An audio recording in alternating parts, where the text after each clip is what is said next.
Napatay ang isang rider ng masapul ng humaharurot na jeep sa Caloocan.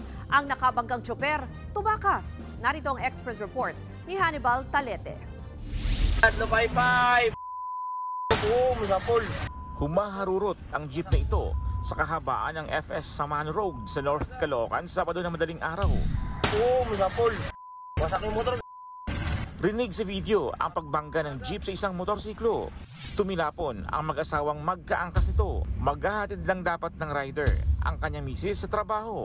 Matapos ng aksidente, nadatna ng mga taga-barangay ang mga biktima na nakadapa sa gilid ng kalsada. Bali rin ang kanilang binti. Bali yung paano lalaki? Kita namin, medyo ginanong ko, tinapik ko yung dalawa. Kuwan pa naman sila gumagalaw. Huminga pa naman, sir. Tinanong namin kung anong pangalan, taga saan sila. Sinabi naman po, sir.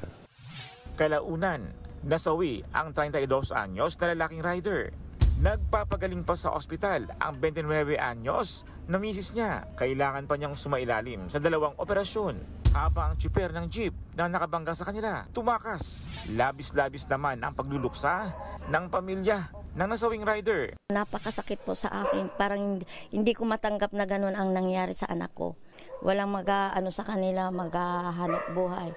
Dahil diyan sa sa nangyari po diyan. Nagpaabot ng paunang tulong pinansyal ang operator ng jeep. Ayon sa Caloocan Police, tukoy na nila ang pagkakakilanlan ng tumakas na tsuper.